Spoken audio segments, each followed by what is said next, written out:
ਸਤਿ ਸ਼੍ਰੀ ਅਕਾਲ ਜੀ, ਮੈਂ ਹਾਂ ਹਰਜੋਤ ਕੌਰ ਤੇ ਤੁਸੀਂ ਵੇਖ ਰਹੇ ਹੋ ਪ੍ਰੋਗਰਾਮ ਖਬਰ ਪੜਤਾਲ।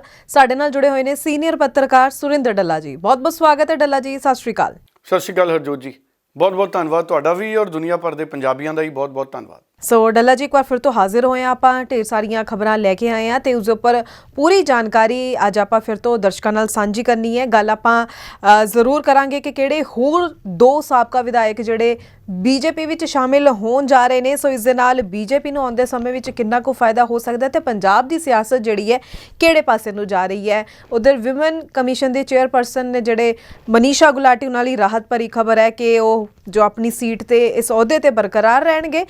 ਅੱਗੋਂ ਅਗਰ ਗੱਲ ਕਰੀਏ ਤਾਂ ਭਾਰਤ ਭੂਸ਼ਣ ਆਸ਼ੂ ਨੂੰ ਲੈ ਕੇ ਵੀ ਜੋ ਅਪਡੇਟ ਹੈ ਕਿ ਉਮੀਦ ਤਾਂ ਹਾਲਾਂਕਿ ਉਹਨਾਂ ਨੇ ਕੀਤੀ ਹੋਣੀ ਕਿ ਅਦਾਲਤ ਤੋਂ ਜੋ ਹੈ ਕੁਝ ਰਾਹਤ ਮਿਲ ਜਾਏਗੀ, ਪਰ ਅਜਿਹਾ ਹੁੰਦਾ ਨਜ਼ਰ ਨਹੀਂ ਆਇਆ।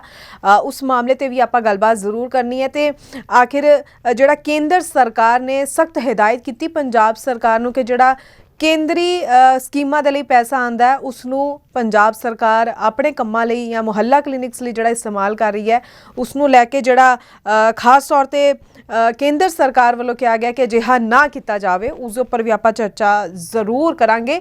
ਡੱਲਾ ਜੀ, ਮੀਡੀਆ ਵਿੱਚ ਹੁਣ ਇਹ ਵੀ ਰਿਪੋਰਟਿੰਗ ਹੋ ਰਹੀ ਹੈ ਕਿ ਕੇਂਦਰ ਸਰਕਾਰ ਨੇ ਪੰਜਾਬ ਸਰਕਾਰ ਨੂੰ ਸਖਤ ਹਦਾਇਤ ਕੀਤੀ ਹੈ।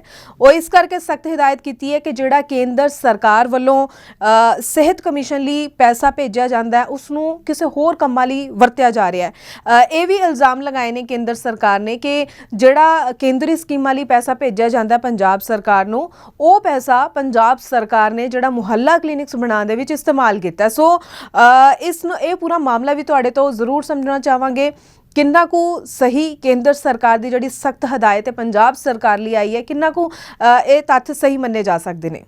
ਹਰਜੋਤ ਜੀ, ਟਕਰਾਅ ਤਾਂ ਪੰਜਾਬ ਦੇ ਮੁੱਖ ਮੰਤਰੀ ਭਗਵੰਤ ਮਾਨ ਤੇ ਗਵਰਨਰ ਦੇ ਵਿਚਾਲੇ ਅਸੀਂ ਵੇਖਿਆ ਪਿਛਲੇ 2-3 ਦਿਨਾਂ ਤੋਂ। ਚਿੱਠੀ ਆਈ ਹੈ, ਇਹ ਕਿਵੇਂ ਰੌਲਾ ਪੰਜਾਬ ਦੇ ਵਿੱਚ ਰਿਹਾ। ਹੁਣ ਇੱਕ ਹੋਰ ਚਿੱਠੀ ਆਈ ਹੈ ਕੇਂਦਰ ਤੋਂ। ਚਿੱਠੀ ਕਹਿੰਦੇ ਫਰਵਰੀ ਦੇ ਪਹਿਲੇ ਹਫਤੇ ਆ ਗਈ ਸੀ, ਜਿਹੜੇ ਸੂਤਰ ਦੱਸਦੇ ਨੇ। ਕਹਿੰਦੇ ਚਿੱਠੀ ਲਿਖੀ ਗਈ ਹੈ ਕੇਂਦਰ ਸਰਕਾਰ ਵੱਲੋਂ ਪੰਜਾਬ ਦੇ ਸਿਹਤ ਮੰਤਰਾਲੇ ਦੇ ਵੱਡੇ ਅਧਿਕਾਰੀ ਦੇ ਨਾਂ ਤੇ। ਚਿੱਠੀ ਦਾ ਮਜ਼ਮੂਨ ਇਹ ਹੈ ਕਿ ਕੌਮੀ ਸਿਹਤ ਮਿਸ਼ਨ ਫੰਡ ਦੇ ਤਹਿਤ ਜਿਹੜਾ ਪੰਜਾਬ ਸਰਕਾਰ ਨੂੰ 438 ਕਰੋੜ ਰੁਪਏ ਦੇ ਕਰੀਬ ਪੈਸਾ ਜਾਰੀ ਕੀਤਾ ਗਿਆ ਸੀ, ਉਹਦੀ ਵਰਤੋਂ ਤੋਂ ਕੇਂਦਰ ਸਰਕਾਰ ਹੈਰਾਨ ਹੋਈ ਹੈ।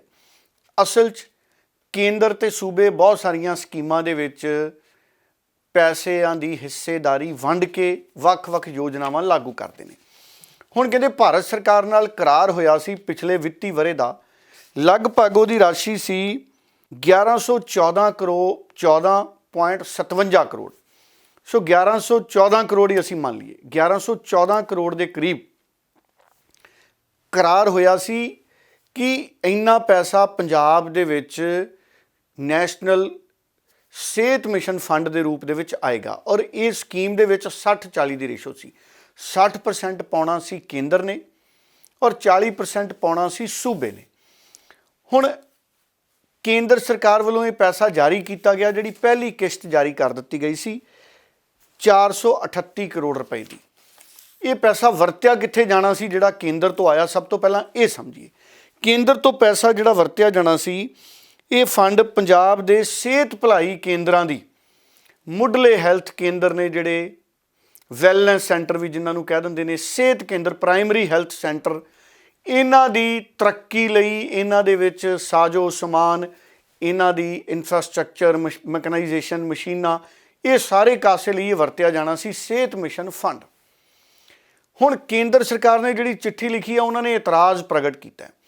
ਉਹ ਕਹਿੰਦੇ ਕਿ ਤੁਸੀਂ ਇਸ 438 ਕਰੋੜ ਰੁਪਏ ਦੇ ਫੰਡ ਨੂੰ, ਇਹਦੀ ਦੁਰਵਰਤੋਂ ਵੀ ਕੀਤੀ ਹੈ।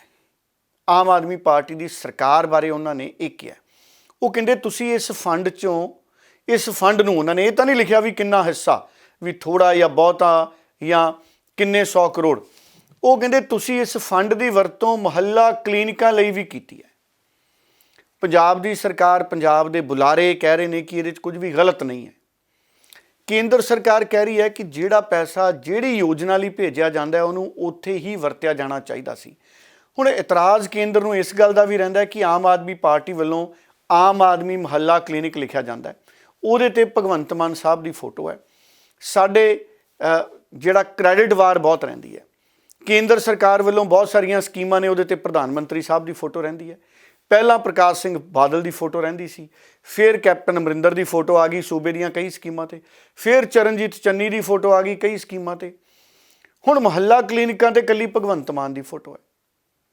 ਇਹ ਵੀ ਇਤਰਾਜ਼ ਕਿਤੇ ਨਾ ਕਿਤੇ ਕੇਂਦਰ ਨੂੰ ਰਹਿੰਦਾ, ਹਾਲਾਂਕਿ ਉਹਨਾਂ ਨੇ ਚਿੱਠੀ 'ਚ ਨਹੀਂ ਲਿਖਿਆ, ਪਰ ਉਹ ਕਹਿੰਦੇ ਇਹ ਵੀ ਕਿਉਂਕਿ ਇਹ 438 ਕਰੋੜ ਅਸੀਂ ਪਹਿਲਾਂ ਹੀ ਜਾਰੀ ਕਰ ਦਿੱਤੇ ਸੀ, ਇਹਦੀ ਕਿਤੇ ਨਾ ਕਿਤੇ ਉਸ ਤਰ੍ਹਾਂ ਨਾਲ ਵਰਤੋਂ ਨਹੀਂ ਹੋਈ ਜਿਵੇਂ ਸਕੀਮ ਤਹਿਤ ਹੋਣੀ ਸੀ, ਇਸ ਕਰਕੇ ਜਿਹੜਾ ਬਾਕੀ ਦਾ ਪੈਸਾ ਹੈ ਉਹਦੇ ਤੇ ਸੰਕਟ ਖੜਾ ਹੋ ਗਿਆ। ਹੁਣ ਸਵਾਲ ਇਹ ਹੈ ਕਿ ਕੌਮੀ ਸਿਹਤ ਮਿਸ਼ਨ ਫੰਡ ਦੇ ਤਹਿਤ ਜਿਹੜਾ 1114 ਕਰੋੜ ਆਉਣਾ ਸੀ ਉਹਦੇ ਚੋਂ ਜਿੰਨਾ ਆ ਗਿਆ, ਹੁਣ ਅਗਲਾ ਕੀ ਨਹੀਂ ਆਏਗਾ। ਦੂਸਰਾ ਕਿ ਕੇਂਦਰ ਸਰਕਾਰ ਅਗਲੇ ਵਿੱਤੀ ਵਰ੍ਹੇ 'ਚ, ਇਹ ਤਾਂ ਸੀ 2022-2023 ਦਾ ਵਿੱਤੀ ਵਰ੍ਹਾ, ਕਿ 23-24 ਦੇ ਵਿੱਚ ਕੇਂਦਰ ਸਰਕਾਰ ਫੇਰ ਪੰਜਾਬ ਦੇ ਲਈ ਇਹ ਫੰਡ ਰੱਖੇਗੀ ਜਾਂ ਨਹੀਂ।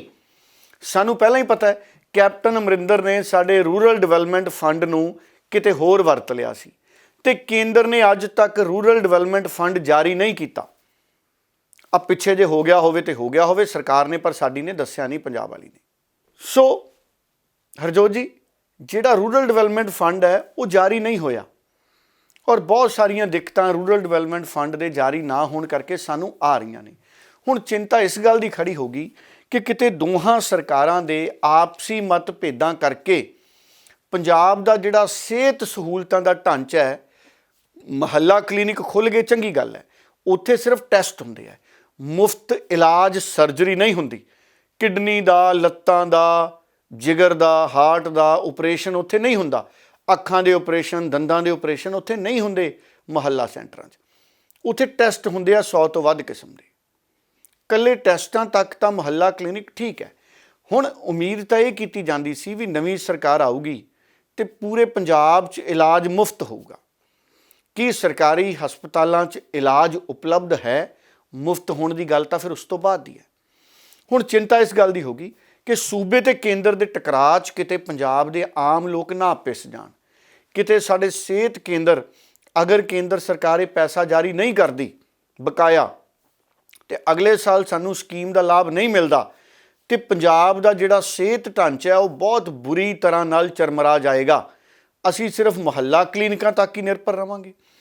ਪ੍ਰਾਈਵੇਟਾਈਜੇਸ਼ਨ ਆਫ ਜਿਹੜੀ ਹਸਪਤਾਲਾਂ ਦਾ ਨਿੱਜੀਕਰਨ ਹੈ, ਪ੍ਰਾਈਵੇਟ ਹਸਪਤਾਲ ਨੇ, ਉਹ ਬੜੇ ਮਹਿੰਗੇ ਨੇ, ਕੋਈ ਸ਼ੱਕ ਨਹੀਂ, ਉਹਨਾਂ ਕੋਲੇ ਸਹੂਲਤਾਂ ਵੀ ਨੇ, ਪਰ ਉਹ ਬਹੁਤ ਮਹਿੰਗੇ ਨੇ। ਇਸ ਕਰਕੇ ਭਗਵੰਤ ਮਾਨ ਸਾਹਿਬ ਦੀ ਸਰਕਾਰ ਨੂੰ ਇਸ ਪਾਸੇ ਬਹੁਤ ਧਿਆਨ ਦੇਣ ਦੀ ਜ਼ਰੂਰਤ ਹੈ। ਇਹ ਬਹੁਤ ਵੱਡਾ ਵਿਸ਼ਾ ਹੈ। ਭਾਰਤੀ ਜਨਤਾ ਪਾਰਟੀ ਦੇ ਲੀਡਰ ਅਨਿਲ ਸਰੀਨ ਹੋ ਗਏ ਜਾਂ ਅਸ਼ਵਨੀ ਸ਼ਰਮਾ ਹੋ ਗਏ, ਉਹ ਲਗਾਤਾਰ ਕਹਿ ਰਹੇ ਨੇ, ਉਹ ਕਹਿੰਦੇ ਜਿਹੜਾ ਪੈਸਾ ਜਿਸ ਸਕੀਮ ਲਈ ਭੇਜਿਆ ਗਿਆ ਕੇਂਦਰ ਵੱਲੋਂ ਉਹ ਉਸੇ ਸਕੀਮ 'ਚ ਹੀ ਵਰਤੋਂ ਹੋਣਾ ਚਾਹੀਦਾ। ਆਮ ਆਦਮੀ ਪਾਰਟੀ ਦਾ ਤਰਕ ਹੈ ਕਿ ਅਸੀਂ ਮੁਹੱਲਾ ਕਲੀਨਿਕਾਂ ਦੇ ਵਿੱਚ ਪੈਸਾ ਵਰਤਿਆ ਤੇ ਉਹਦੇ 'ਚ ਕੁਝ ਵੀ ਗਲਤ ਨਹੀਂ ਹੈ। ਆਮ ਆਦਮੀ ਪਾਰਟੀ ਆਪਣੇ ਸਟੈਂਡ ਨੂੰ ਸਹੀ ਦੱਸ ਰਹੀ ਹੈ। ਕੇਂਦਰ ਦੀ ਧਿਰ ਇਹ ਕਹਿ ਰਹੀ ਹੈ ਕਿ ਜਿਹੜਾ ਪੈਸਾ ਜਿਸ ਸਕੀਮ 'ਚ ਭੇਜਿਆ ਜਾਵੇ ਉਸੇ ਸਕੀਮ 'ਚ ਵਰਤਿਆ ਜਾਵੇ। ਹੁਣ ਰੂਰਲ ਡਿਵੈਲਪਮੈਂਟ ਫੰਡ ਤੋਂ ਬਾਅਦ ਕੀ ਕੌਮੀ ਮਿਸ਼ਨ ਸਿਹਤ ਮਿਸ਼ਨ ਫੰਡ ਹੈ ਕਿ ਉਹਦੇ ਤੇ ਵੀ ਵਿਰਾਮ ਲੱਗੇਗਾ? ਅਗਰ ਇਹ ਕੇਂਦਰ ਪੈਸਾ ਰੋਕਦੀ ਹੈ, ਇਹਦੇ ਨਾਲ ਬਹੁਤ ਵੱਡਾ ਨੁਕਸਾਨ ਪੰਜਾਬ ਦਾ ਹੋਏਗਾ ਔਰ ਆਮ ਆਦਮੀ ਪਾਰਟੀ ਲਈ ਇੱਕ ਬਹੁਤ ਵੱਡੀ ਚੁਣੌਤੀ ਬਣੇਗੀ ਕਿ ਪੰਜਾਬ ਦੇ ਸਿਹਤ ਢਾਂਚੇ ਨੂੰ ਕਿਵੇਂ ਕੰਟਰੋਲ ਕਰਕੇ ਰੱਖਣਾ ਹੈ। ਸੋ ਇਸ ਪਾਸੇ ਭਗਵੰਤ ਮਾਨ ਹੋਣਾ ਨੂੰ ਵੀ ਧਿਆਨ ਦੇਣ ਦੀ ਲੋੜ ਹੈ, ਕੇਂਦਰ ਸਰਕਾਰ ਨੂੰ ਵੀ ਧਿਆਨ ਦੇਣ ਦੀ ਲੋੜ ਹੈ ਔਰ ਜ਼ਰੂਰੀ ਹੈ ਕਿ ਭਗਵੰਤ ਮਾਨ ਸਾਹਿਬ ਦੀ ਸਰਕਾਰ ਔਰ ਕੇਂਦਰ ਸਰਕਾਰ ਜਿਹੜੀਆਂ ਸਾਂਝੀਆਂ ਯੋਜਨਾਵਾਂ ਨੇ, ਜਿਹੜੀਆਂ 60-40 ਦੀ ਰੇਸ਼ੋ ਤੇ ਚੱਲਦੀਆਂ ਨੇ, ਉਹਨਾਂ ਤੇ ਮਿਲ ਬੈਠ ਕੇ ਅੱਗੇ ਵਧਣ, ਕਿਉਂਕਿ ਦੋਵੇਂ ਸਰਕਾਰਾਂ ਲੋਕਾਂ ਦੀਆਂ ਚੁਣੀਆਂ। ਕੇਂਦਰ ਵਾਲੀ ਸਰਕਾਰ ਵੀ ਲੋਕਾਂ ਨੇ ਚੁਣੀ ਹੈ, ਉਹ ਕਿਹੜਾ ਸਾਨੂੰ ਚਿੱਠੀ ਰਾਹੀਂ ਆਈ ਹੈ ਕਿਤੋਂ, ਉਹ ਵੀ ਕੇਂਦਰ ਨੇ ਚੁਣੀ ਹੈ। ਪੰਜਾਬ ਵਾਲੀ ਵੀ ਪੰਜਾਬ ਦੇ ਲੋਕਾਂ ਨੇ ਚੁਣੀ ਹੈ। ਇਸ ਕਰਕੇ ਦੋਵੇਂ ਸਰਕਾਰਾਂ ਦੀ ਜ਼ਿੰਮੇਵਾਰੀ ਹੈ ਉਹ ਮਿਲ ਬੈਠ ਕੇ ਮਸਲੇ ਦਾ ਹੱਲ ਕਰਨ। ਸਿਰਫ ਇੱਕ ਦੂਜੇ ਤੇ ਇਲਜ਼ਾਮ ਲਾ ਦੇਣੇ, ਆਮ ਆਦਮੀ ਪਾਰਟੀ ਵਾਲੇ ਕਹਿਣਗੇ ਕੇਂਦਰ ਸਾਡੀ ਨਹੀਂ ਸੁਣਦਾ, ਕੇਂਦਰ ਕਹਿਣਗੇ ਆਮ ਆਦਮੀ ਪਾਰਟੀ ਵਾਲੇ ਸਾਡੇ नहीं सुनते, ਇਹਦੇ ਨਾਲ ਫਿਰ ਗੱਲ ਅੱਗੇ ਤੁਰਨੀ नहीं, नुकसान पंजाब ते पंजाबियों का। देखिए ऐसा है कि मैंने इसके बारे में उन्होंने क्या कहा है मैंने वो सुना नहीं है, आपसे अभी पता चल रहा है। अगर कोई ऐसी बात है तो मैं ये पूछना चाहता हूँ कि क्या उनको सिर्फ और सिर्फ केंद्र वालों को नाम से मतलब है कि नाम उनका चलना चाहिए, उस पैसे से नीचे काम होए ना होए उसी से कोई मतलब नहीं है। आज मोहल्ला क्लिनिक या आम आदमी क्लिनिक जो है चाहे दिल्ली में पिछले 8 साल से देख ले और चाहे पंजाब से पिछले 10 महीने से देख ले, एक सुपर सक्सेसफुल मॉडल है। हम तो चाहेंगे कि केंद्र को यही मॉडल, दिल्ली वाला और पंजाब वाला मॉडल, सारे स्टेट में, सारे मुल्क में रेप्लिकेट करना चाहिए। आम आदमी के नाम से केंद्र वालों को, बीजेपी वालों को इतनी घृणा क्यों है, मेरे को ये समझ नहीं आती। और इसी आम आदमी का की दुहाई दे दे के मोदी साहब और बीजेपी यहाँ तक पहुंची है, समझ नहीं आ रही आज रंग क्यों बदल चुके हैं। ਗੱਲ ਡੱਲਾ ਜੀ ਭਾਰਤ ਭੂਸ਼ਣ ਆਸ਼ੂ ਦੀ ਵੀ ਕਰ ਲਈਏ ਤਾਂ ਭਾਰਤ ਭੂਸ਼ਣ ਆਸ਼ੂ ਨੂੰ ਇੱਕ ਵਾਰ ਫਿਰ ਤੋਂ ਅਦਾਲਤ ਤੋਂ ਰਾਹਤ ਨਹੀਂ ਮਿਲੀ ਹੈ। ਹਾਲਾਂਕਿ ਉਮੀਦਾਂ ਉਹਨਾਂ ਵੱਲੋਂ, ਉਹਨਾਂ ਦੇ ਵਕੀਲਾਂ ਵੱਲੋਂ ਕੀਤੀਆਂ ਜਾ ਰਹੀਆਂ ਸੀ ਕਿ ਉਹਨਾਂ ਨੂੰ 14 ਫਰਵਰੀ ਨੂੰ ਜੋ ਹੈ ਅਦਾਲਤ ਤੋਂ ਜ਼ਮਾਨਤ ਦੀ ਉਮੀਦ ਦੇਖੀ ਜਾ ਰਹੀ ਸੀ, ਪਰ ਅਜਿਹਾ ਨਹੀਂ ਹੋਇਆ। ਉਧਰ ਵਿਜੀਲੈਂਸ ਬਿਊਰੋ ਦੀ ਗੱਲ ਕਰੀਏ ਤਾਂ ਵਿਜੀਲੈਂਸ ਬਿਊਰੋ ਨੇ ਇੱਕ ਹੋਰ ਸਾਬਕਾ ਮੰਤਰੀ ਸੁੰਦਰ ਸ਼ਾਮ ਅਰੋੜਾ ਦੀ ਕੋਠੀ ਦੀ ਪੈਮਾਇਸ਼ ਕੀਤੀ ਹੈ। ਪੂਰਾ ਮਾਮਲਾ ਵੀ ਸਮਝਣਾ ਚਾਹਾਂਗੇ। ਹਰਜੋਤ ਜੀ, ਜਿੱਥੋਂ ਤੱਕ ਗੱਲ ਰਹੀ ਭਾਰਤ ਭੂਸ਼ਣ ਆਸ਼ੂ ਹੋਣਾ ਦੀ, 14 ਫਰਵਰੀ ਨੂੰ ਉਮੀਦ ਸੀ ਭਾਰਤ ਭੂਸ਼ਣ ਆਸ਼ੂ ਦੇ ਸਮਰਥਕਾਂ ਨੂੰ ਕਿ ਉਹਨਾਂ ਨੂੰ ਜ਼ਮਾਨਤ ਮਿਲ ਜਾਏਗੀ, ਪਰ ਉਹਨਾਂ ਨੂੰ ਜ਼ਮਾਨਤ ਨਹੀਂ ਮਿਲ ਸਕੀ। ਉਧਰ ਸੁੰਦਰ ਸ਼ਾਮ ਅਰੋੜਾ ਜਿਹੜੇ ਕਿ ਸਾਬਕਾ ਮੰਤਰੀ ਨੇ, ਮੌਜੂਦਾ ਸਮੇਂ ਜੇਲ੍ਹ ਦੇ ਵਿੱਚ ਨੇ। ਪਹਿਲਾਂ ਉਹਨਾਂ ਤੇ ਕਰਪਸ਼ਨ ਵਾਲਾ ਮਾਮਲਾ ਦਰਜ ਹੋਇਆ, ਆਮਦਨ ਨਾਲੋਂ ਵੱਧ ਸਰੋਤਾਂ ਦੇ, ਜਾਇਦਾਦ ਦੇ ਸਰੋਤ ਸੀ ਜਿਹੜੇ, ਆਮਦਨ ਨਾਲੋਂ ਵੱਧ ਜਾਇਦਾਦ ਦੇ ਇਲਜ਼ਾਮਾਂ ਦੀ ਜਾਂਚ ਚੱਲ ਰਹੀ ਸੀ। ਹੁਣ ਉਹਨਾਂ ਦੀ ਸਰਕਾਰੀ ਜਿਹੜੀ ਉਹਨਾਂ ਦਾ ਪ੍ਰਾਈਵੇਟ ਘਰ ਹੈ, ਕੋਠੀ ਹੈ ਜਿਹੜੀ ਉਹਨਾਂ ਦੀ, ਉੱਥੇ ਵਿਜੀਲੈਂਸ ਬਿਊਰੋ ਗਏ। ਵਿਜੀਲੈਂਸ ਬਿਊਰੋ ਨੇ ਪਮਾਇਸ਼ ਕੀਤੀ, ਉੱਥੇ ਨਾਪ ਲਏ ਕਿੰਨੀ ਕੋਠੀ ਹੈ, ਮਟੀਰੀਅਲ ਕਿੱਦਾਂ ਦਾ ਹੋ ਸਕਦਾ। ਅਕਸਰ ਵਿਜੀਲੈਂਸ ਬਿਊਰੋ ਕਰਦੀ ਹੈ ਤਾਂ ਕਿ ਇੱਕ ਕੋਠੀ ਦਾ ਇੱਕ ਮੁੱਲ ਕੱਢਿਆ ਜਾ ਸਕੇ ਕਿ ਕਿੰਨੇ ਕੁ ਮੁੱਲ ਦੀ ਕੋਠੀ ਹੈ। ਇਸ ਤਰ੍ਹਾਂ ਵਿਜੀਲੈਂਸ ਬਿਊਰੋ ਜਿਹੜੀਆਂ ਪ੍ਰਾਪਰਟੀਆਂ ਨੇ ਉਹਨਾਂ ਦੀ ਸਰਚ ਕਰਦੀ ਹੈ, ਉਹਨਾਂ ਦਾ ਮੁਲਾਂਕਣ ਕਰਦੀ ਹੈ।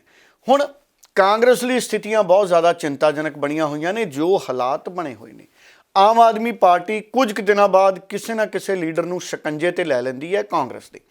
ਹੁਣ ਮੈਨੂੰ ਇੱਥੋਂ ਤੱਕ ਪਤਾ ਲੱਗਿਆ ਕਿ ਕਾਂਗਰਸ ਦੇ ਵਿੱਚ ਵੀ ਬੜੀ ਇੱਕ ਦੁਚਿੱਤੀ ਵਾਲੀ ਸਥਿਤੀ ਬਣੀ ਹੋਈ ਹੈ।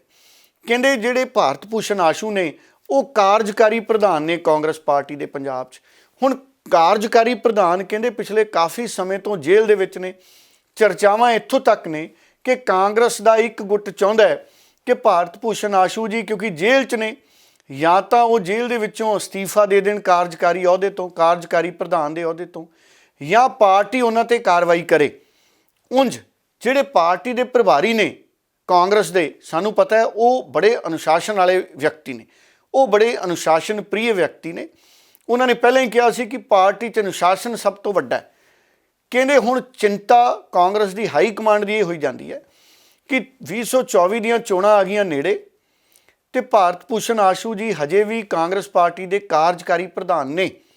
ਅਗਰ ਉਹਨਾਂ ਦਾ ਇਹ ਅਹੁਦਾ, ਅਗਰ ਇਸ ਅਹੁਦੇ ਤੇ ਕੋਈ ਹੋਰ ਫੈਸਲਾ ਹੋ ਗਿਆ ਹੋਵੇ, ਮੇਰੀ ਨੌਲੇਜ 'ਚ ਨਹੀਂ ਹੈ ਕਿਉਂਕਿ ਮੈਨੂੰ ਨਹੀਂ ਲੱਗਦਾ ਕਾਂਗਰਸ ਨੇ ਇਹ ਗੱਲ ਸਾਰਵਜਨਿਕ ਕੀਤੀ ਹੈ। ਕਈ ਵਾਰੀ ਅੱਜ ਕੱਲ੍ਹ ਲੁਕ ਛੁਪ ਕੇ ਫੈਸਲੇ ਹੋ ਜਾਂਦੇ ਆ ਪਾਰਟੀਆਂ 'ਚ, ਚਿੱਠੀ ਅੰਦਰ ਬਣਾ ਦਿੰਦੇ ਵੀ ਅਸੀਂ ਤਾਂ ਫੈਸਲਾ ਕਰਤਾ ਸੀ ਜੀ, ਬਾਹਰ ਨਹੀਂ ਆਉਂਦੀ ਕਈ ਵਾਰੀ ਮੀਡੀਆ 'ਚ। ਪਰ ਰਾਜਾ ਵੜਿੰਗ ਉਹਨਾਂ ਬਾਰੇ ਇਹ ਕਿਹਾ ਜਾ ਰਿਹਾ ਕਿ ਰਾਜਾ ਵੜਿੰਗ ਵੀ ਬੜੇ ਗੰਭੀਰ ਨੇ ਕਿ ਹੁਣ ਕੀ ਕੀਤਾ ਜਾਵੇ। ਭਾਰਤ ਭੂਸ਼ਣ ਆਸ਼ੂ ਜੀ ਨੂੰ ਕਾਰਜਕਾਰੀ ਪ੍ਰਧਾਨ ਦੇ ਤੌਰ ਤੇ ਬਰਕਰਾਰ ਰੱਖਿਆ ਜਾਵੇ। ਪਿੱਛੇ ਜੇ ਰਾਜਾ ਵੜਿੰਗ ਔਰ ਕਈ ਕਾਂਗਰਸ ਦੇ ਹੋਰ ਲੀਡਰ, ਰਵਨੀਤ ਬਿੱਟੂ ਬੜੇ ਨੇੜਲੇ ਮਿੱਤਰ ਨੇ ਭਾਰਤ ਭੂਸ਼ਣ ਆਸ਼ੂ ਜੀ ਦੇ, ਇਹ ਵੀ ਮਿਲ ਕੇ ਆਏ ਨੇ ਭਾਰਤ ਭੂਸ਼ਣ ਆਸ਼ੂ ਉਹਨਾਂ ਨੂੰ। ਉਂਝ ਜਾਣਕਾਰੀਆਂ ਇਹ ਨੇ ਕਿ ਭਾਰਤ ਭੂਸ਼ਣ ਆਸ਼ੂ ਜੀ, ਉਹਨਾਂ ਨੂੰ ਉਮੀਦ ਹੈ ਕਿ ਬਹੁਤ ਜਲਦ ਅਦਾਲਤ ਉਹਨਾਂ ਦੀ ਜ਼ਮਾਨਤ ਮਨਜ਼ੂਰ ਕਰੂਗੀ ਤੇ ਉਹ ਵਾਪਸ ਆ ਕੇ ਫਿਰ ਕਾਰਪੋਰੇਸ਼ਨ ਦੀਆਂ ਚੋਣਾਂ 'ਚ ਪਾਰਟੀ ਨੂੰ ਤਕੜਾ ਕਰਨਗੇ। ਇਹ ਵੀ ਜਿਹੜੇ ਭਾਰਤ ਭੂਸ਼ਣ ਆਸ਼ੂ ਦੇ ਕੁਝ ਸਮਰਥਕ ਨੇ ਉਹਨਾਂ ਵੱਲੋਂ ਇਹ ਦੱਸਿਆ ਗਿਆ। ਨਿਸ਼ਚਿਤ ਤੌਰ 'ਤੇ ਅਗਰ ਜ਼ਮਾਨਤ ਮਿਲ ਜਾਂਦੀ ਹੈ ਭਾਰਤ ਭੂਸ਼ਣ ਆਸ਼ੂ ਨੂੰ, ਫਿਰ ਤਾਂ ਉਹ ਬਾਹਰ ਆ ਹੀ ਜਾਣਗੇ। ਪਰ ਵਿਜੀਲੈਂਸ ਬਿਊਰੋ ਕਹਿੰਦੇ ਭਾਰਤ ਭੂਸ਼ਣ ਆਸ਼ੂ ਨੂੰ ਹੋਰ ਜਿਹੜੇ ਪੂਰੇ ਪੰਜਾਬ ਦੇ ਵਿੱਚ ਕਈ ਸ਼ਿਕਾਇਤਾਂ ਪਈਆਂ ਨੇ ਟੈਂਡਰਾਂ ਦੇ ਵਿੱਚ ਗੜਬੜੀਆਂ ਦੀਆਂ, ਮੰਡੀਆਂ ਦੇ ਟੈਂਡਰਾਂ ਦੀਆਂ, ਉਹਨਾਂ ਮਾਮਲਿਆਂ ਦੇ ਵਿੱਚ ਵੀ ਪੁੱਛਗਿੱਛ ਆਉਂਦੇ ਸਮੇਂ 'ਚ ਭਾਰਤ ਭੂਸ਼ਣ ਆਸ਼ੂ ਤੋਂ ਕਰ ਸਕਦਾ ਵਿਜੀਲੈਂਸ ਬਿਊਰੋ, ਅਗਰ ਉਹਨਾਂ ਦੀ ਰਿਹਾਈ ਹੁੰਦੀ ਹੈ। ਕਿਉਂਕਿ ਸਾਡੇ ਸਾਹਮਣੇ ਹੈ ਸਾਧੂ ਸਿੰਘ ਧਰਮਸੋਤ ਜਿਹੜੇ ਸਾਬਕਾ ਜੰਗਲਾਤ ਮੰਤਰੀ ਸੀ, ਉਹ ਇੱਕ ਮਹਿਕਮੇ 'ਚ ਪਹਿਲਾਂ ਉਹਨਾਂ ਦੀ ਗ੍ਰਿਫਤਾਰੀ ਹੋਈ, ਜੰਗਲਾਤ ਵਾਲੇ ਮਹਿਕਮੇ 'ਚ, ਤੇ ਹੁਣ ਉਹਨਾਂ ਦੀ ਫੇਰ ਇੱਕ ਵਾਰੀ ਗ੍ਰਿਫਤਾਰੀ ਹੋ ਗਈ। ਉਹ ਫੇਰ ਹੁਣ 14 ਦਿਨਾਂ ਲਈ ਉਹਨਾਂ ਨੂੰ ਜੇਲ੍ਹ ਭੇਜ ਦਿੱਤਾ ਗਿਆ।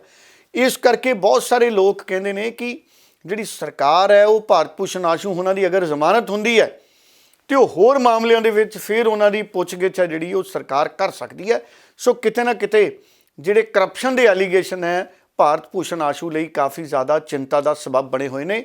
ਉਂਝ ਭਾਰਤ ਭੂਸ਼ਣ ਆਸ਼ੂ ਕਾਂਗਰਸ ਦੇ ਬੜੇ ਸਰਗਰਮ ਲੀਡਰ ਨੇ ਔਰ ਬਹੁਤ ਰਿਕਾਰਡ ਵੋਟਾਂ ਦੇ ਨਾਲ ਉਹ ਜਿੱਤਦੇ ਰਹੇ ਨੇ। ਭਾਰਤ ਭੂਸ਼ਣ ਆਸ਼ੂ ਪਹਿਲਾਂ ਕੌਂਸਲਰ ਵੀ ਰਹੇ ਨੇ ਔਰ ਬਹੁਤ ਮਿੱਠ ਬੋਲੜੇ ਲੀਡਰ ਦੇ ਤੌਰ ਤੇ ਭਾਰਤ ਭੂਸ਼ਣ ਆਸ਼ੂ ਨੂੰ ਕਾਂਗਰਸ ਪਾਰਟੀ ਦੇ ਜਿਹੜੇ ਲੀਡਰ ਨੇ ਜਾਂ ਵਰਕਰ ਨੇ ਉਹ ਉਹਨਾਂ ਨੂੰ ਮਾਨਤਾ ਦਿੰਦੇ ਨੇ। ਹਾਲਾਂਕਿ ਇੱਕ ਅੱਧੀ ਵਾਰੀ ਕੌੜੇ ਬੋਲਾਂ ਵਾਲੀ ਜਿਹੜੀ ਵੀਡੀਓ ਉਹ ਵੀ ਸੁਰਖੀਆਂ ਦੇ ਵਿੱਚ ਰਹੀ ਹੈ, ਪਰ ਉਂਝ ਭਾਰਤ ਭੂਸ਼ਣ ਆਸ਼ੂ ਬਾਰੇ ਕਿਹਾ ਜਾਂਦਾ ਹੈ ਕਿ ਉਹ ਆਪਣੇ ਦੋਸਤਾਂ ਮਿੱਤਰਾਂ ਦੇ ਨਾਲ ਉਸੇ ਤਰ੍ਹਾਂ ਨਿਭਾਉਂਦੇ ਨੇ ਜਿਵੇਂ ਨਿਭਾਉਣੀ ਚਾਹੀਦੀ। ਪੰਜਾਬੀ 'ਚ ਕਮਾਂ ਕਹਿੰਦੇ ਨੇ ਭਾਰਤ ਭੂਸ਼ਣ ਆਸ਼ੂ ਯਾਰਾਂ ਦੇ ਯਾਰ ਨੇ, ਇਹ ਵੀ ਉਹਨਾਂ ਬਾਰੇ ਕਿਹਾ ਜਾਂਦਾ, ਦੋਸਤਾਂ ਦੇ ਦੋਸਤ ਨੇ। ਮੈਂ ਮਿੱਠਾ ਸ਼ਬਦ ਵੀ ਵਰਤ ਲੈਣਾ। ਹੁਣ ਅਗਰ ਉਹਨਾਂ ਦੀ ਜਲਦ ਰਿਹਾਈ ਨਹੀਂ ਹੁੰਦੀ ਤੇ ਇੱਕ ਧੜਾ ਜਿਹੜਾ ਉਹ ਇਹ ਚਾਹੁੰਦਾ ਹੈ ਕਿ ਕਾਂਗਰਸ ਦੀ ਹਾਈ ਕਮਾਂਡ ਫੈਸਲਾ ਕਰੇ। ਹੁਣ ਉਹ ਕਿਹੜਾ ਧੜਾ ਹੈ ਇਹ ਵੀ ਕਾਂਗਰਸ ਦੇ ਵਿੱਚੋਂ ਅੰਦਰੋਂ ਹੀ ਛਣ ਕੇ ਚਰਚਾਵਾਂ ਸੁਣਨ ਨੂੰ ਮਿਲਦੀਆਂ ਨੇ। ਸੋ ਕਾਂਗਰਸ ਆਉਂਦੇ ਸਮੇਂ 'ਚ ਭਾਰਤ ਭੂਸ਼ਣ ਆਸ਼ੂ ਬਾਰੇ ਵੀ ਸੋਚ ਸਕਦੀ ਹੈ। ਉਂਝ ਭਾਰਤ ਭੂਸ਼ਣ ਆਸ਼ੂ ਨੂੰ ਰਾਹੁਲ ਗਾਂਧੀ ਹੋਣਾ ਦਾ ਅਤੀ ਕਰੀਬੀ ਮੰਨਿਆ ਜਾਂਦਾ ਹੈ। ਕਹਿੰਦੇ ਰਾਹੁਲ ਗਾਂਧੀ ਭਾਰਤ ਭੂਸ਼ਣ ਆਸ਼ੂ ਤੇ ਬਹੁਤ ਜ਼ਿਆਦਾ ਭਰੋਸਾ ਕਰਦੇ ਨੇ, ਇਸੇ ਕਰਕੇ ਉਹਨਾਂ ਨੂੰ ਮੰਤਰੀ ਵੀ ਬਣਾਇਆ ਗਿਆ ਸੀ ਫੂਡ ਐਂਡ ਸਿਵਲ ਸਪਲਾਈ ਦਾ। ਪਰ ਫੂਡ ਐਂਡ ਸਿਵਲ ਸਪਲਾਈ ਦਾ ਜਿਹੜਾ ਮਹਿਕਮਾ ਉਹ ਇਸ ਵਕਤ ਵਿਵਾਦਾਂ 'ਚ ਸੀ ਜਦੋਂ ਭਾਰਤ ਭੂਸ਼ਣ ਆਸ਼ੂ ਮੰਤਰੀ ਰਹੇ ਨੇ। ਬਾਕੀ ਵੇਖਦੇ ਆਉਂਦੇ ਦਿਨਾਂ ਦੇ ਵਿੱਚ ਕੀ ਹੁੰਦਾ। ਜ਼ਮਾਨਤ ਹਜੇ ਉਹਨਾਂ ਦੀ ਹੋਈ ਨਹੀਂ, ਪਰ ਉਹਨਾਂ ਦੇ ਜਿਹੜੇ ਸਾਥੀ ਨੇ, ਸਮਰਥਕ ਨੇ, ਲੀਗਲ ਟੀਮ ਹੈ, ਉਹ ਪੂਰੀ ਕੋਸ਼ਿਸ਼ ਕਰ ਰਹੀ ਹੈ ਕਿ ਉਹਨਾਂ ਨੂੰ ਜਲਦ ਤੋਂ ਜਲਦ ਜ਼ਮਾਨਤ ਮਿਲੇ। ਹਰਜੋਤ ਜੀ, ਉੱਧਰ ਰਾਜਾ ਵੜਿੰਗ ਪੰਜਾਬ ਕਾਂਗਰਸ ਦੇ ਪ੍ਰਧਾਨ ਕੱਲ੍ਹ ਸ਼੍ਰੀ ਮੁਕਤਸਰ ਸਾਹਿਬ ਪਹੁੰਚੇ ਹੋਏ ਸੀ। ਹੱਥ ਨਾਲ ਹੱਥ ਜੋੜੋ ਮੁਹਿੰਮ ਦੇ ਤਹਿਤ ਉਹਨਾਂ ਨੇ ਮੀਟਿੰਗਾਂ ਕੀਤੀਆਂ, ਬੜੇ ਸਰਗਰਮ ਸੀ। ਵੱਖ-ਵੱਖ ਮਸਲਿਆਂ ਤੇ ਰਾਜਾ ਵੜਿੰਗ ਨੇ ਵੀ ਆਪਣੀ ਗੱਲ ਰੱਖੀ। ਸੋ ਰਾਜਾ ਵੜਿੰਗ ਉਹਨਾਂ ਨੇ ਜਿਹੜੇ ਚਲੇ ਗਏ ਨੇ ਭਾਰਤੀ ਜਨਤਾ ਪਾਰਟੀ 'ਚ ਉਹਨਾਂ ਤੇ ਵੀ ਤੰਜ ਕੱਸਿਆ। ਰਾਜਾ ਵੜਿੰਗ ਦੀ ਗੱਲ ਸੁਣ ਲਈਏ। ਕਈ ਮਾਮਲਿਆਂ ਤੇ ਉਹਨਾਂ ਨੇ ਗੱਲ ਕੀਤੀ, ਸਰਕਾਰ ਤੇ ਵੀ ਟਿੱਪਣੀਆਂ ਕੀਤੀਆਂ, ਖੁੱਲ੍ਹ ਕੇ ਆਮ ਆਦਮੀ ਪਾਰਟੀ ਦੀ ਸਰਕਾਰ ਤੇ ਵੀ ਉਹਨਾਂ ਨੇ ਭੜਾਸ ਕੱਢੀ। ਜੇਕਰ ਕੋਈ ਹੋਰ ਖਾਸ ਵੱਡੀ ਖਬਰ ਤੁਸੀਂ ਸ਼ਾਮਿਲ ਕਰਨਾ ਚਾਹੁੰਦੇ ਹੋ ਤਾਂ ਮੈਂ ਜ਼ਰੂਰ ਚਾਹਾਂਗੀ ਪੂਰੀ ਜਾਣਕਾਰੀ ਦੇ ਨਾਲ ਇਹ ਖਾਸ ਖਬਰ ਵੀ ਤੁਸੀਂ ਜ਼ਰੂਰ ਸਾਂਝੀ ਕਰਿਓ। ਉਧਰ ਕੱਲ੍ਹ ਪੰਜਾਬ ਦੇ ਮੁੱਖ ਮੰਤਰੀ ਭਗਵੰਤ ਮਾਨ ਨੇ ਇੱਕ ਵਾਰੀ ਫਿਰ 3 ਟੋਲ ਪਲਾਜ਼ੇ ਬੰਦ ਹੋਏ ਤੇ ਭਗਵੰਤ ਮਾਨ ਉੱਥੇ ਉਚੇਚੇ ਤੌਰ ਤੇ ਪਹੁੰਚੇ। ਹੁਣ ਇਹ 3 ਟੋਲ ਪਲਾਜ਼ੇ ਸੀ, ਇਹ ਮਾਜ਼ਰੀ ਹੈ, ਨੰਗਲ ਸ਼ਹੀਦਾਂ ਤੇ ਮਾਨਗੜ੍ਹ। ਇਹ ਹੁਸ਼ਿਆਰਪੁਰ, ਦੁਆਬਾ ਔਰ ਮਾਝੇ ਦਾ ਜਿਹੜਾ ਨੇੜਲਾ ਇਲਾਕਾ ਹੈ ਉਹ ਪੈਂਦਾ ਹੈ।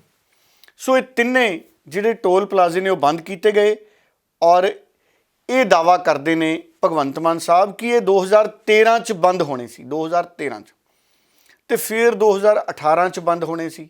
ਪਰ ਸਮੇਂ ਦੀਆਂ ਸਰਕਾਰਾਂ ਨੇ ਦੋਨੋਂ ਵਾਰ ਟੋਲ ਵਾਲਿਆਂ ਦੇ ਹੱਕ 'ਚ ਫੈਸਲੇ ਕੀਤੇ ਤੇ ਪੰਜਾਬੀਆਂ ਦੀ ਲੁੱਟ ਜਾਰੀ ਰੱਖੀ। ਇੱਕ ਤਰੀਕੇ ਨਾਲ ਭਗਵੰਤ ਮਾਨ ਸਾਹਿਬ ਦਾ ਇਲਜ਼ਾਮ ਹੈ ਕਿ ਪਿਛਲੇ ਵੇਲਿਆਂ ਦੇ ਵਿੱਚ ਲੁੱਟ ਜਾਰੀ ਰੱਖੀ ਗਈ ਤੇ ਇਹਨਾਂ ਨੂੰ ਮਨਜ਼ੂਰੀਆਂ ਦਿੱਤੀਆਂ ਗਈਆਂ, ਭਾਵ ਕਰਪਸ਼ਨ ਹੋਈ।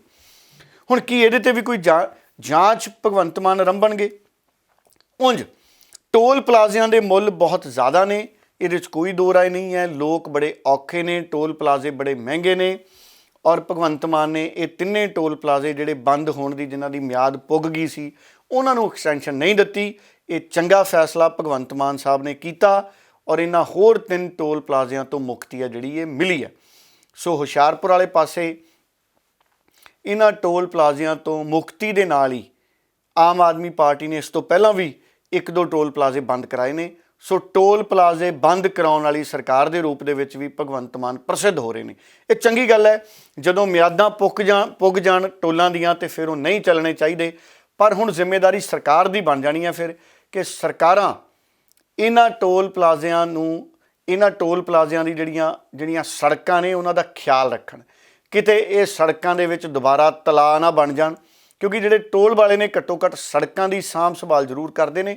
ਸੋ ਅਕਾਲੀ ਦਲ ਭਾਜਪਾ ਦੇ ਰਾਜ 'ਚ ਸੜਕੀ ਨੈਟਵਰਕ ਪੰਜਾਬ ਦਾ ਚੰਗਾ ਵਿਕਸਿਤ ਹੋਇਆ। ਕੈਪਟਨ ਅਮਰਿੰਦਰ ਨੇ ਵੀ ਬਹੁਤਾ ਯੋਗਦਾਨ ਨਹੀਂ ਪਾਇਆ ਸੜਕੀ ਨੈਟਵਰਕ 'ਚ। ਅਕਾਲੀ ਭਾਜਪਾ ਦੇ ਰਾਜ 'ਚ ਪੰਜਾਬ 'ਚ ਪੁਲ ਬਣੇ, ਸੜਕਾਂ ਬਣੀਆਂ, ਇਹਨੂੰ ਕੋਈ ਝੁਠਲਾ ਨਹੀਂ ਸਕਦਾ। ਸੋ ਹੁਣ ਜ਼ਿੰਮੇਵਾਰੀ ਹੈ ਭਗਵੰਤ ਮਾਨ ਸਾਹਿਬ ਦੀ ਕਿ ਸੜਕਾਂ 'ਚ ਤਲਾਅ ਨਾ ਬਣਨ, ਸੜਕਾਂ ਦੀ ਰਿਪੇਅਰ ਹੁੰਦੀ ਰਹੇ ਤੇ ਸੜਕਾਂ ਉਸੇ ਤਰ੍ਹਾਂ ਸੋਹਣੀਆਂ ਬਣੀਆਂ ਰਹਿਣ ਜਿਵੇਂ ਸੁਖਬੀਰ ਦੇ ਰਾਜ 'ਚ ਸੀ। ਡੱਲਾ ਜੀ, ਦੋ ਹੋਰ ਸਾਬਕਾ ਵਿਧਾਇਕ ਨੇ ਜਿਹੜੇ ਉਹ ਬੀਜੇਪੀ ਵਿੱਚ ਯਾਨੀ ਕਿ ਭਾਰਤੀ ਜਨਤਾ ਪਾਰਟੀ ਵਿੱਚ ਸ਼ਾਮਿਲ ਹੋ ਸਕਦੇ ਨੇ। ਉਹ ਕਿਹੜੇ-ਕਿਹੜੇ ਵਿਧਾਇਕ ਨੇ? ਜ਼ਰੂਰ ਤੁਹਾਡੇ ਤੋਂ ਇਹਦੀ ਪੂਰੀ ਜਾਣਕਾਰੀ ਚਾਹਾਂਗੇ। ਕੀ ਸੰਕੇਤ ਮਿਲੇ ਨੇ ਉਹਨਾਂ ਦੀ ਇਸ ਸ਼ਮੂਲੀਅਤ ਦੇ? ਅਗਰ ਇਹ ਦੇਖਿਆ ਜਾਵੇ ਕਿ ਦੋ ਸਾਬਕਾ ਵਿਧਾਇਕ ਜਿਹੜੇ ਨੇ ਬੀਜੇਪੀ ਵਿੱਚ ਸ਼ਾਮਿਲ ਹੋ ਵੀ ਜਾਂਦੇ ਨੇ ਤਾਂ ਉਸ ਦੇ ਨਾਲ ਆਉਂਦੇ ਸਮੇਂ ਦੇ ਵਿੱਚ ਬੀਜੇਪੀ ਨੂੰ ਕਿਸ ਤਰ੍ਹਾਂ ਦੀ ਮਜ਼ਬੂਤੀ ਮਿਲ ਸਕਦੀ ਹੈ, ਕਿੰਨਾ ਕੁ ਫਾਇਦਾ ਹੁੰਦਾ ਨਜ਼ਰ ਆਉਂਦਾ ਹੈ? ਕਿਉਂਕਿ ਸਿਆਸਤ ਹੈ, ਪਲ-ਪਲ ਬਦਲਦੀ ਹੈ। ਪਹਿਲਾਂ ਰੁਝਾਨ ਕਾਂਗਰਸ ਪਾਰਟੀ ਵਿੱਚ ਦੇਖਿਆ ਗਿਆ ਸੀ ਤੇ ਹੁਣ ਇਹ ਜਿਹੜੇ ਦੋ ਸਾਬਕਾ ਵਿਧਾਇਕ ਹੋਰ ਬੀਜੇਪੀ ਵਿੱਚ ਸ਼ਾਮਿਲ ਹੋਣ ਜਾ ਰਹੇ ਨੇ ਜਾਂ ਹੋ ਸਕਦੇ ਨੇ ਜਲਦੀ ਹੀ, ਇਸ ਨੂੰ ਲੈ ਕੇ ਕਿੱਥੇ ਕੋ ਸਿਆਸਤ ਬਦਲਦੀ ਨਜ਼ਰ ਆ ਸਕਦੀ ਹੈ? ਕਿੰਨਾ ਕੁ ਫਾਇਦਾ ਭਾਰਤੀ ਜਨਤਾ ਪਾਰਟੀ ਨੂੰ ਹੋ ਸਕਦਾ ਹੈ? ਦੇਖੋ, ਇਸ ਤਰ੍ਹਾਂ ਦੀਆਂ ਖਬਰਾਂ ਨੇ ਹਰਜੋਤ ਜੀ, ਬੋਨੀ ਅਜਨਾਲਾ ਔਰ ਇੱਕ ਸਾਬਕਾ ਵਿਧਾਇਕ ਨੇ ਮਨਮੋਹਨ ਸਿੰਘ, ਇਹ ਦੋਵੇਂ ਭਾਰਤੀ ਜਨਤਾ ਪਾਰਟੀ ਦੇ ਵਿੱਚ ਸ਼ਾਮਲ ਹੋ ਗਏ ਨੇ ਦਿੱਲੀ। ਔਰ ਅਸ਼ਵਨੀ ਸ਼ਰਮਾ ਜਿਹੜੇ ਭਾਰਤੀ ਜਨਤਾ ਪਾਰਟੀ ਦੇ ਪੰਜਾਬ ਦੇ ਪ੍ਰਧਾਨ ਨੇ, ਉਹ ਵੀ ਉੱਥੇ ਮੌਜੂਦ ਰਹੇ। ਬੋਨੀ ਅਜਨਾਲਾ ਨੇ ਕੁਝ ਦਿਨ ਪਹਿਲਾਂ ਸ਼ਕਤੀ ਪ੍ਰਦਰਸ਼ਨ ਕੀਤਾ ਸੀ, ਜਿਸ ਤੋਂ ਬਾਅਦ ਇਹ ਗੱਲ ਸਾਹਮਣੇ ਆਈ ਸੀ ਕਿ ਉਹ ਅਕਾਲੀ ਦਲ ਤੋਂ ਨਾਰਾਜ਼ ਨੇ ਔਰ ਖੁੱਲ੍ਹ ਕੇ ਉਹਨਾਂ ਨੇ ਭੜਾਸ ਅਕਾਲੀ ਦਲ ਤੇ ਕੱਢੀ ਸੀ। ਇਸ ਕਰਕੇ ਇਹ ਤਾਂ ਸੰਭਵ ਸੀ ਕਿ ਉਹ ਕਿਸੇ ਹੋਰ ਪਾਰਟੀ 'ਚ ਜਾ ਸਕਦੇ ਨੇ। ਸੋ ਬੋਨੀ ਅਜਨਾਲਾ ਵੀ ਗੁਰਦਾਸਪੁਰ ਲੋਕ ਸਭਾ ਸੀਟ ਦੇ ਤਹਿਤ ਵਿਧਾਨ ਸਭਾ ਹਲਕੇ ਨੂੰ ਰਿਪਰੈਜ਼ੈਂਟ ਕਰ ਸਕਦੇ ਨੇ ਭਵਿੱਖ 'ਚ ਭਾਰਤੀ ਜਨਤਾ ਪਾਰਟੀ ਵੱਲੋਂ, ਕਿਉਂਕਿ ਉਹ ਪਹਿਲਾਂ ਵੀ ਵਿਧਾਇਕ ਰਹੇ ਨੇ ਔਰ ਸਾਬਕਾ ਵਿਧਾਇਕ ਇਸ ਵੇਲੇ ਉਹ ਬਣੇ ਨੇ। ਹੁਣ ਭਾਰਤੀ ਜਨਤਾ ਪਾਰਟੀ ਦੀ ਕੋਸ਼ਿਸ਼ ਹੈ ਕਿ ਵੱਧ ਤੋਂ ਵੱਧ ਵਿਧਾਇਕ, ਸਾਬਕਾ ਵਿਧਾਇਕ ਜਾਂ ਵਿਧਾਇਕ ਦੇ ਚਿਹਰੇ, ਵਿਧਾਇਕ ਲੜਨ ਜੋਗੇ ਲੀਡਰ ਉਹ ਭਾਰਤੀ ਜਨਤਾ ਪਾਰਟੀ ਦਾ ਹਿੱਸਾ ਬਣਨ, ਕਿਉਂਕਿ ਭਾਰਤੀ ਜਨਤਾ ਪਾਰਟੀ ਨੇ 2024 'ਚ ਲੋਕ ਸਭਾ ਚੋਣਾਂ ਵੀ ਆਪਣੇ ਦਮ ਤੇ ਲੜਨੀਆਂ ਨੇ।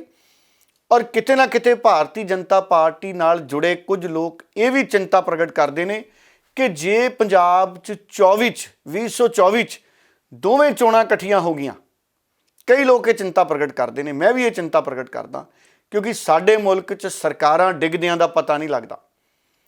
ਰਾਤ ਨੂੰ ਸਰਕਾਰ ਸੌਂਦੀ ਹੈ, ਸਵੇਰੇ ਉੱਠੀਏ ਤੇ ਸਰਕਾਰ ਟੁੱਟੀ ਹੁੰਦੀ ਹੈ। ਜਿਵੇਂ ਮਨੁੱਖ ਦਾ ਨਹੀਂ ਪਤਾ ਰਾਤ ਨੂੰ ਸੁੱਤਾ ਸਵੇਰ ਨੂੰ ਉੱਠਣਾ ਕਿ ਨਹੀਂ, ਸਰਕਾਰ ਦਾ ਵੀ ਨਹੀਂ ਪਤਾ ਰਾਤ ਨੂੰ ਸਰਕਾਰ ਸੁੱਤੀ ਤੇ ਸਵੇਰੇ ਕਿਤੇ ਟੁੱਟ ਹੀ ਨਾ ਜਾਵੇ ਭਾਈ। ਇਸ ਕਰਕੇ 2024 'ਚ ਭਾਰਤੀ ਜਨਤਾ ਪਾਰਟੀ ਕਿਤੇ ਨਾ ਕਿਤੇ ਲੋਕ ਸਭਾ ਦੀਆਂ ਤਿਆਰੀਆਂ ਤਾਂ ਕਰ ਹੀ ਰਹੀ ਹੈ, ਪਰ ਕਿਤੇ ਨਾ ਕਿਤੇ ਕਹਿੰਦੇ ਭਾਰਤੀ ਜਨਤਾ ਪਾਰਟੀ ਤੇ ਹੋਰ ਪਾਰਟੀਆਂ ਇਹ ਵੀ ਮੰਨੀ ਬੈਠੀਆਂ ਨੇ ਕਿ ਸਾਡੇ ਮੁਲਕ 'ਚ ਸਰਕਾਰਾਂ ਦਾ ਕੁਝ ਨਹੀਂ ਪਤਾ। ਜਿਵੇਂ ਅੱਜ ਕੱਲ੍ਹ ਅਕਸਰ ਖਬਰਾਂ ਸੁਣਦੇ ਹਾਂ ਕਿ ਰਾਤੋਂ ਰਾਤ ਸਰਕਾਰਾਂ ਢਹਿ ਜਾਂਦੀਆਂ ਨੇ। ਕਹਿੰਦੇ 2024 'ਚ ਅਸੀਂ ਆਪਣੇ ਕੱਲੇ ਵਿਧਾਨ ਸਭਾ ਹਲਕੇ ਦੇ ਹਿਸਾਬ ਦੇ ਨਾਲ ਵੀ ਤਿਆਰੀ ਰੱਖੀਏ ਕਿ ਅਸੀਂ ਕੱਲਾ ਵਿਧਾਨ ਸਭਾ ਹਲਕਾ ਜਿੱਤਣਾ ਹੈ, ਕਿਉਂਕਿ ਜੇ ਅਸੀਂ ਕੱਲਾ ਵਿਧਾਨ ਸਭਾ ਹਲਕਾ ਜਿੱਤ ਜਾਂਗੇ ਤੇ ਇੱਕ ਲੋਕ ਸਭਾ 'ਚ 9 ਵਿਧਾਨ ਸਭਾ ਹਲਕੇ ਨੇ ਤੇ ਉਨੀਆਂ ਅਸੀਂ ਪਾਰਲੀਮੈਂਟ ਦੀਆਂ ਸੀਟਾਂ ਵੱਧ ਜਿੱਤ ਜਾਂਗੇ। ਸੋ ਇਸ ਤਰ੍ਹਾਂ ਦੇ ਖਦਸ਼ੇ ਵੀ ਲੋਕ ਪ੍ਰਗਟ ਕਰਦੇ ਨੇ। ਇਸ ਕਰਕੇ ਭਾਰਤੀ ਜਨਤਾ ਪਾਰਟੀ 'ਚ ਜਿਹੜਾ ਵੀ ਲੀਡਰ ਜਾਂਦਾ ਹੈ, ਭਾਰਤੀ ਜਨਤਾ ਪਾਰਟੀ ਵੈਲਕਮ ਕਰ ਰਹੀ ਹੈ, ਖੁੱਲ੍ਹੇ ਦਿਲ ਨਾਲ ਸਵਾਗਤ ਕਰ ਰਹੀ ਹੈ। ਉਂਝ ਭਾਜਪਾ ਨੇ ਜਿਹੜਾ ਇਹ ਫੈਸਲਾ ਕੀਤਾ ਕਿ ਪੰਜਾਬ 'ਚ ਜਿਹੜਾ ਕੋਲਾ ਆਉਣਾ ਹੈ ਉਹ ਸ਼੍ਰੀਲੰਕਾ ਦੇ ਲਾਗਿਓਂ ਘੁੰਮ ਕੇ ਤੇ ਫਿਰ ਇੱਕ ਵਪਾਰਕ ਘਰਾਣੇ ਨਾਲ ਸੰਬੰਧਿਤ ਪੋਰਟ ਤੇ ਆ ਕੇ ਫਿਰ ਪੰਜਾਬ ਆਊਗਾ, ਇਹ ਫੈਸਲਾ ਪੰਜਾਬੀਆਂ ਨੂੰ ਵੀ ਬਹੁਤਾ ਪਸੰਦ ਨਹੀਂ ਆ ਰਿਹਾ। ਮੈਨੂੰ ਲੱਗਦਾ ਇਹ ਗੱਲ ਵੀ ਪ੍ਰਧਾਨ ਮੰਤਰੀ ਨੂੰ ਪਤਾ ਨਹੀਂ ਹੋਣੀ।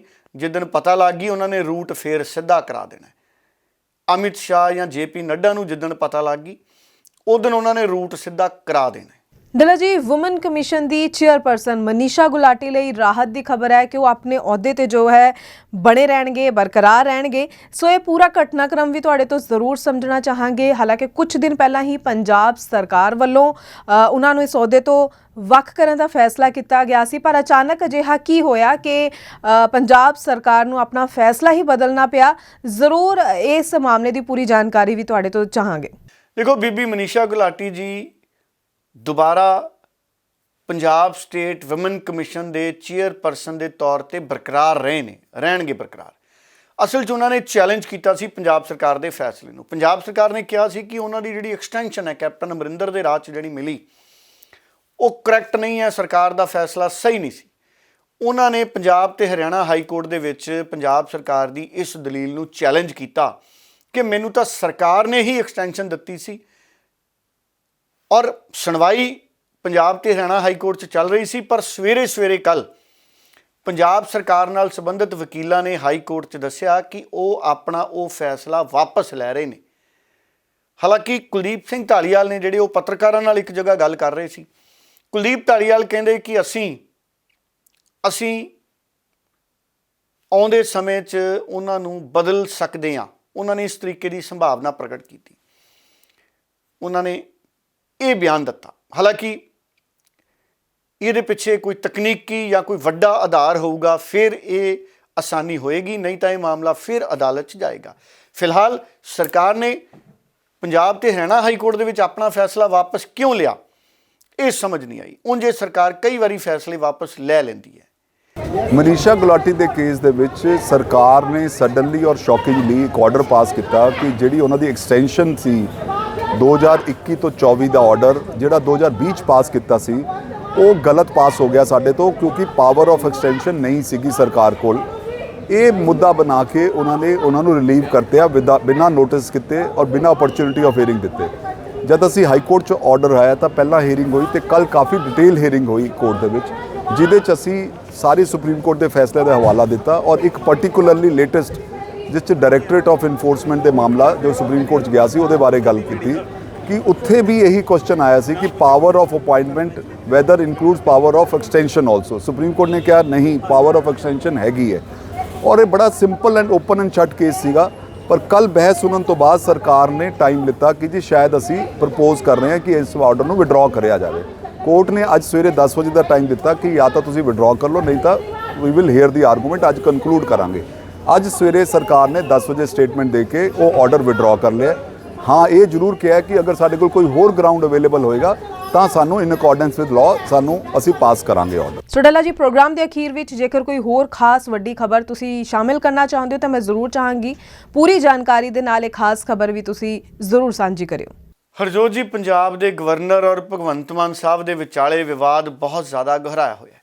ਇਹਦੇ 'ਚ ਕੋਈ ਦੋ ਰਾਏ ਨਹੀਂ ਹੈ ਕਿ ਵੱਖ-ਵੱਖ ਕਾਨੂੰਨਦਾਨ, ਵੱਖ-ਵੱਖ ਪੋਲੀਟੀਕਲ ਐਕਸਪਰਟ ਆਪਣਾ ਤਰਕ ਰੱਖ ਰਹੇ ਨੇ। ਆਮ ਆਦਮੀ ਪਾਰਟੀ ਦੇ ਬੁਲਾਰੇ ਆਪਣਾ ਤਰਕ ਰੱਖ ਰਹੇ ਨੇ। ਭਾਰਤੀ ਜਨਤਾ ਪਾਰਟੀ ਦੇ ਲੀਡਰ ਸੰਵਿਧਾਨ ਦੀ ਧਾਰਾ 167 ਦਾ ਉਲੇਖ ਕਰ ਰਹੇ ਨੇ ਕਿ ਪੰਜਾਬ ਦੇ ਗਵਰਨਰ ਕੋਲੇ ਹੱਕ ਹੈ, ਉਹ ਜਾਣਕਾਰੀ ਮੰਗ ਸਕਦੇ ਨੇ ਸਰਕਾਰ ਕੋਲੋਂ, ਕਿਸੇ ਵੀ ਫੈਸਲੇ ਬਾਰੇ ਜਾਣਕਾਰੀ ਮੰਗ ਸਕਦੇ ਨੇ। ਜਾਣਕਾਰੀ ਕਿ ਇਸ ਬਾਰੇ ਦੱਸ ਦਿੱਤਾ ਜਾਵੇ, ਇਸ ਬਾਰੇ ਦੱਸ ਦਿੱਤਾ ਜਾਵੇ, ਜਿਵੇਂ ਉਹਨਾਂ ਨੇ ਚਿੱਠੀਆਂ ਲਿਖ ਕੇ ਕਈ ਜਾਣਕਾਰੀਆਂ ਮੰਗੀਆਂ। ਕਿਉਂਕਿ ਵਿਰੋਧੀ ਧਿਰ ਦੇ ਲੀਡਰ ਗਵਰਨਰ ਕੋਲੇ ਗਏ ਸੀ ਕਿ ਸਾਡੇ ਕੋਲੇ ਬਹੁਤ ਸਾਰੇ ਮੁੱਦੇ ਨੇ, ਸਰਕਾਰ ਤੋਂ ਜਵਾਬ ਨਹੀਂ ਮਿਲ ਰਿਹਾ। ਪ੍ਰਤਾਪ ਬਾਜਵਾ ਗਏ, ਸੁਖਬੀਰ ਬਾਦਲ ਵੀ ਗਏ, ਕਈ ਲੋਕ ਗਵਰਨਰ ਸਾਹਿਬ ਨੂੰ ਮਿਲੇ ਤੇ ਉਹਨਾਂ ਨੇ ਆਪਣਾ ਇਤਰਾਜ਼ ਦਿੱਤਾ ਕਿ ਸਰਕਾਰ ਤੋਂ ਸਾਨੂੰ ਆਹ ਜਾਣਕਾਰੀ ਚਾਹੀਦੀ ਹੈ, ਇਹ ਕਿਉਂ ਕਰ ਰਹੀ ਹੈ ਸਰਕਾਰ। ਤੇ ਇੱਕ ਹੈ ਧਾਰਾ 163, ਉਹਦੇ ਤਹਿਤ ਆਮ ਆਦਮੀ ਪਾਰਟੀ ਦੇ ਲੀਡਰਾਂ ਦਾ ਲਗਾਤਾਰ ਦਾਅਵਾ ਹੈ ਕਿ ਜਿਹੜੇ ਗਵਰਨਰ ਨੇ ਉਹ ਮੰਤਰੀ ਮੰਡਲ ਦੀ ਸਿਫਾਰਿਸ਼ ਮੁਤਾਬਕ ਹੀ ਅੱਗੇ ਵੱਧ ਸਕਦੇ ਨੇ, ਸਲਾਹ ਮਸ਼ਵਰੇ ਤੇ ਮੰਤਰੀ ਮੰਡਲ ਦੇ ਸੁਝਾਅ ਤੇ ਅੱਗੇ ਵੱਧ ਸਕਦੇ ਨੇ। ਉਹ ਕਹਿੰਦੇ ਨੇ ਧਾਰਾ 163 ਦੇ ਤਹਿਤ ਜਿਹੜੇ ਗਵਰਨਰ ਨੇ ਪੰਜਾਬ ਦੇ, ਉਹ ਤਾਂ ਸਰਕਾਰ ਮੰਤਰੀ ਮੰਡਲ ਦੀ ਮਰਜ਼ੀ ਨਾਲ ਅੱਗੇ ਕੰਮ ਕਰ ਸਕਦੇ ਨੇ। ਧਾਰਾ ਸੰਵਿਧਾਨ ਦੀ 167 ਕਹਿੰਦੀ ਹੈ ਕਿ ਗਵਰਨਰ ਜਾਣਕਾਰੀ ਲੈ ਸਕਦੇ ਨੇ। ਹੁਣ ਸੰਵਿਧਾਨ ਦੀਆਂ ਦੋਵੇਂ ਧਾਰਾਵਾਂ ਨੇ। ਹੁਣ ਜਿਹੜੇ ਕਾਨੂੰਨ ਦੇ ਐਕਸਪਰਟ ਨੇ ਉਹ ਕਹਿੰਦੇ ਨੇ ਵੀ ਇੱਥੇ ਮਾਮਲਾ ਧਾਰਾ 167 ਦਾ। ਗਵਰਨਰ ਸਾਹਿਬ ਪੰਜਾਬ ਸਰਕਾਰ ਦੀ ਫੰਕਸ਼ਨਿੰਗ ਨੂੰ ਨਾ ਤਾਂ ਰੋਕ ਰਹੇ ਨੇ, ਨਾ ਪੰਜਾਬ ਸਰਕਾਰ ਨੂੰ ਕਿਸੇ ਕੰਮ ਤੋਂ ਅੜਿੱਕਾ ਪਾ ਰਹੇ ਨੇ, ਉਹ ਤਾਂ ਜਾਣਕਾਰੀ ਮੰਗ ਰਹੇ ਨੇ ਧਾਰਾ 167 'ਚ। ਜਦ ਕਿ ਆਮ ਆਦਮੀ ਪਾਰਟੀ ਦੇ ਲੀਡਰ ਕਹਿ ਰਹੇ ਨੇ ਕਿ ਗਵਰਨਰ ਸਾਹਿਬ ਦੀ ਇਹ ਜਾਣਕਾਰੀ ਮੰਗਣ ਦੇ ਪਿੱਛੇ ਸੋਚ ਸਿਆਸਤ ਵਾਲੀ ਹੈ। ਆਮ ਆਦਮੀ ਪਾਰਟੀ ਦੇ ਲੀਡਰ ਪਿਛਲੀ ਸੋਚ ਦਾ ਹਵਾਲਾ ਦੇ ਰਹੇ ਨੇ, ਲੁਕਵੀਂ ਸੋਚ ਦਾ। ਉਹ ਕਹਿੰਦੇ ਤਾਂ ਜਾਣਕਾਰੀ ਮੰਗ ਰਹੇ ਨੇ ਗਵਰਨਰ ਸਾਹਿਬ, ਉਹ ਸਿਆਸਤ ਕਰ ਰਹੇ ਨੇ, ਉਹ ਕੇਂਦਰ ਦੇ ਇਸ਼ਾਰੇ ਤੇ ਚੱਲ ਰਹੇ ਨੇ। ਉਹ ਇਸ ਤਰ੍ਹਾਂ ਗਵਰਨਰ ਸਾਹਿਬ ਦੇ ਜਾਣਕਾਰੀ ਮੰਗਣ ਵਾਲੀ ਚਿੱਠੀ ਦਾ ਮਤਲਬ ਕੱਢ ਰਹੇ ਨੇ। ਗਵਰਨਰ ਸਾਹਿਬ ਕਹਿੰਦੇ ਮੈਂ 3-4 ਕਈ ਚਿੱਠੀਆਂ ਪਹਿਲਾਂ ਲਿਖੀਆਂ, ਮੈਨੂੰ ਜਵਾਬ ਨਹੀਂ ਮਿਲੇ ਤੇ ਮੈਨੂੰ ਗੱਲ ਮੀਡੀਆ 'ਚ ਕਰਨੀ ਪਈ। ਸੋ ਮੀਡੀਆ 'ਚ ਗੱਲ ਕਰਨਾ ਕੋਈ ਬੁਰਾ ਨਹੀਂ ਹੈ। ਆਮ ਆਦਮੀ ਪਾਰਟੀ ਵਾਲੇ ਵੀ ਮੀਡੀਆ 'ਚ ਗੱਲ ਕਰਦੇ ਨੇ, ਸੁਪਰੀਮ ਕੋਰਟ ਦੇ ਜੱਜਾਂ ਨੇ ਮੀਡੀਆ 'ਚ ਗੱਲ ਕਰਤੀ ਸੀ। ਸੋ ਮੀਡੀਆ ਸਾਰਿਆਂ ਦਾ ਸਾਂਝਾ, ਉਹਦੇ 'ਚ ਕੋਈ ਵੀ ਗੱਲ ਕਰ ਸਕਦਾ। ਹੁਣ ਸਵਾਲ ਇਹ ਹੈ, ਸੋਲੀਸਿਟਰ ਜਨਰਲ ਆਫ ਇੰਡੀਆ ਉਹ ਕਹਿੰਦੇ ਨੇ ਕਿ ਗਵਰਨਰ ਸਾਹਿਬ ਅਧਿਕਾਰਤ ਨੇ ਜਾਣਕਾਰੀ ਲੈਣ ਲਈ। ਹੁਣ ਗਵਰਨਰ ਸਾਹਿਬ ਨੇ ਦਿੱਤਾ ਸੀ 15 ਦਿਨ ਦਾ ਸਮਾਂ। ਹੁਣ ਸਵਾਲ ਇਹ ਹੈ ਕਿ ਕੀ ਹੋਰ 12-13 ਦਿਨਾਂ ਬਾਅਦ ਕੀ ਗਵਰਨਰ ਸਾਹਿਬ ਇਹਨਾਂ ਦਿਨਾਂ 'ਚ ਹੁਣ ਕਾਨੂੰਨੀ ਰਾਏ ਲੈਣਗੇ, ਕੋਈ ਕਾਨੂੰਨੀ ਸਲਾਹ ਮਸ਼ਵਰਾ ਕਰਕੇ ਰੱਖਣਗੇ, ਜਾਂ 15 ਦਿਨਾਂ ਬਾਅਦ ਪੂਰੇ ਹੋਣ ਤੋਂ ਬਾਅਦ ਹੀ ਕੋਈ ਕਾਨੂੰਨੀ ਸਲਾਹ ਮਸ਼ਵਰਾ ਕਰਨਗੇ। ਹੁਣ ਜਿਹੜੇ ਐਕਸਪਰਟ ਨੇ ਉਹਨਾਂ ਦਾ ਇਹ ਵੀ ਕਹਿਣਾ ਹੈ ਕਿ ਕਿਤੇ ਨਾ ਕਿਤੇ ਗਵਰਨਰ ਔਰ ਸਰਕਾਰ 'ਚ ਟਕਰਾਅ ਹੈ ਜਿਹੜਾ ਉਹ ਬਜਟ ਸੈਸ਼ਨ 'ਤੇ ਅਸਰ ਨਾ ਪਾਵੇ, ਕਿਉਂਕਿ ਬਜਟ ਸੈਸ਼ਨ ਦੀਆਂ ਪ੍ਰਵਾਨਗੀਆਂ ਮੰਤਰੀ ਮੰਡਲ ਨੇ ਗਵਰਨਰ ਤੋਂ ਲੈਣੀਆਂ ਨੇ ਸਿਫਾਰਿਸ਼ ਕਰਕੇ। ਹੁਣ ਸਵਾਲ ਇਹ ਹੈ ਵੀ ਸੁੱਖੀ ਸਾਂਦੀ ਪੰਜਾਬ ਦਾ ਬਜਟ ਪਾਸ ਹੋਵੇ, ਨਾ ਪੰਜਾਬ ਦੇ ਗਵਰਨਰ ਕੋਈ ਅਜਿਹਾ ਸਟੈਂਡ ਲੈਣ ਜਿਹਦੇ ਨਾਲ ਜਿਹੜਾ ਬਜਟ ਸੈਸ਼ਨ ਹੈ ਉਹ ਝੜਕਾ ਬਣੇ, ਨਾ ਸਾਡੀ ਸਰਕਾਰ ਕੋਈ ਅਜਿਹਾ ਕੰਮ ਕਰੇ ਕਿ ਗਵਰਨਰ ਬਜਟ ਸੈਸ਼ਨ ਦੀ ਮਨਜ਼ੂਰੀ ਨਾ ਦੇਣ ਜਾਂ ਬਜਟ ਸੈਸ਼ਨ ਨਾ ਚੱਲ ਸਕੇ ਜਾਂ ਬਜਟ ਸੈਸ਼ਨ 'ਚ ਦੇਰੀ ਹੋਵੇ, ਕਿਉਂਕਿ ਬਜਟ ਸੈਸ਼ਨ ਦੇ ਵਿੱਚ ਸਾਡਾ ਬਜਟ ਪੇਸ਼ ਵੀ ਹੋਣਾ ਤੇ ਪਾਸ ਵੀ ਹੋਣਾ। ਜਦ ਤੱਕ ਬਜਟ ਪਾਸ ਨਹੀਂ ਹੁੰਦਾ 31 ਮਾਰਚ ਤੋਂ ਬਾਅਦ ਖਰਚੇ ਕਰਨੇ ਬੜੇ ਔਖੇ ਹੋ ਜਾਂਦੇ। ਅਗਰ ਵੱਡਾ ਬਜਟ ਵੀ ਨਹੀਂ ਪਾਸ ਹੁੰਦਾ ਤਾਂ ਇੰਟਰਿਮ ਬਜਟ, ਇੱਕ ਅੰਤਰਿਮ ਬਜਟ ਪਾਸ ਕਰਾਉਣਾ ਪੈਂਦਾ, ਜਿਵੇਂ ਭਗਵੰਤ ਮਾਨ ਸਾਹਿਬ ਨੇ ਸਹੁੰ ਚੱਕਣ ਤੋਂ ਬਾਅਦ ਕੁਝ ਮਹੀਨਿਆਂ ਦੇ ਲਈ ਅੰਤਰਿਮ ਬਜਟ ਪਾਸ ਕਰਾਇਆ ਸੀ। ਹੁਣ ਇਸ ਕਰਕੇ ਜਿਹੜੇ ਕਾਨੂੰਨੀ ਮਾਹਰ ਨੇ ਉਹ ਆਪਣੀ ਤਰ੍ਹਾਂ ਨਾਲ ਗੱਲ ਅੱਗੇ ਵਧਾ ਰਹੇ ਨੇ। ਆਮ ਆਦਮੀ ਪਾਰਟੀ ਔਰ ਗਵਰਨਰ ਦੇ ਵਿੱਚ ਟਕਰਾਅ ਬਹੁਤ ਜ਼ਿਆਦਾ ਭਿਆਨਕ ਰੂਪ ਧਾਰਨ ਕਰ ਗਿਆ। ਭਗਵੰਤ ਮਾਨ ਸਾਹਿਬ ਸਟੈਂਡ ਲੈ ਗਏ, ਉਹ ਕਹਿੰਦੇ ਮੈਂ ਜਵਾਬ ਦੇਣ ਨਹੀਂ ਗਵਰਨਰ ਨੂੰ, ਉਹ ਕਹਿੰਦੇ ਮੈਂ 3 ਕਰੋੜ ਪੰਜਾਬੀਆਂ ਨੂੰ ਹੀ ਜਵਾਬ ਦਿਆਂ, ਤੇ ਗਵਰਨਰ ਸਾਹਿਬ ਕਹਿੰਦੇ ਮੈਨੂੰ ਜਾਣਕਾਰੀ ਚਾਹੀਦੀ ਹੈ ਨਹੀਂ ਤਾਂ ਮੈਂ ਕਾਨੂੰਨੀ ਸਲਾਹ ਲਊਂਗਾ। ਸੋ ਮਾਮਲਾ ਬਹੁਤ ਚਿੰਤਾ ਵਾਲਾ ਬਣ ਗਿਆ ਪੰਜਾਬ ਦੇ ਲਈ, ਕਿਉਂਕਿ ਪੰਜਾਬ ਦਾ ਕਿਤੇ ਨਾ ਕਿਤੇ ਇਹਦੇ ਵਿੱਚ ਸਿੱਧੇ ਅਸਿੱਧੇ ਰੂਪ ਦੇ ਵਿੱਚ ਨੁਕਸਾਨ ਹੁੰਦਾ ਜਦੋਂ ਵੀ ਸੂਬਾ ਜਾਂ ਗਵਰਨਰ ਤੇ ਮੁੱਖ ਮੰਤਰੀ, ਕੇਂਦਰ ਤੇ ਸੂਬਾ ਆਪਸ 'ਚ ਚੰਗੇ ਸੰਬੰਧ ਰਹਿਣਗੇ ਤੇ ਸੂਬਾ ਤਰੱਕੀ ਕਰੂਗਾ। ਰੇਲ ਗੱਡੀ ਦਾ ਵੀ ਜੇ ਇੱਕ ਟਾਇਰ ਜ਼ਿਆਦਾ ਆਵਾਜ਼ ਕਰੇ ਤੇ ਉਹ ਇੱਕ ਖਤਰਾ ਖੜਾ ਹੋ ਜਾਂਦਾ ਪੂਰੀ ਰੇਲ ਗੱਡੀ ਲਈ, ਤੇ ਫਿਰ ਉਹਦੀ ਅਲਾਈਨਮੈਂਟ ਚੈੱਕ ਕਰਦੇ ਨੇ ਰੇਲ ਗੱਡੀ ਰੋਕ ਕੇ। ਇਸ ਕਰਕੇ ਇਹ ਬੜਾ ਜ਼ਰੂਰੀ ਹੈ कि जी ट्यूनिंग बिगड़ रही है ट्यूनिंग दुरुस्त हो।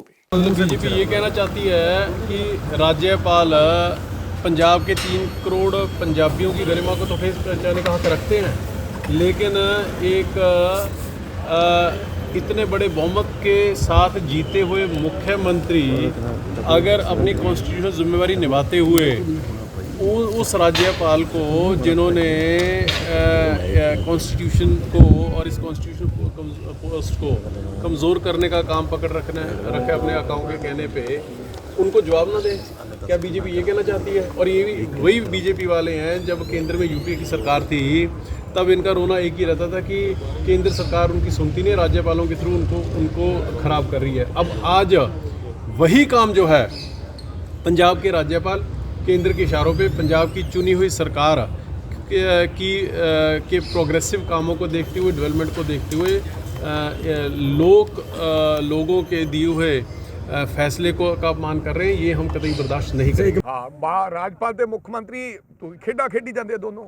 तुसी देखो ये बीजेपी का गवर्नर साहब बीजेपी के इशारिਆਂ ਤੇ ਚੱਲ ਰਹੇ ਉਹ ਰੋਜ਼ਾਨਾ ਛੋਟੀ ਛੋਟੀ ਗੱਲ ਦਾ ਕਰਨਾ ਕਿ ਪ੍ਰਿੰਸੀਪਲ, ਇਹ ਕਦੇ ਮੈਂ ਤਾਂ ਸੋਚਿਆ, ਮੈਨੂੰ ਤਾਂ ਪਤਾ ਹੀ ਨਹੀਂ ਸੀ ਵੀ ਇਹ ਰਾਜਪਾਲ ਦਾ ਵੀ ਕੋਈ ਅਧਿਕਾਰ ਹੈਗਾ ਕਿ ਪ੍ਰਿੰਸੀਪਲ ਪੁੱਛੇ ਵੀ ਪ੍ਰਿੰਸੀਪਲ ਕੌਣ ਗਿਆ।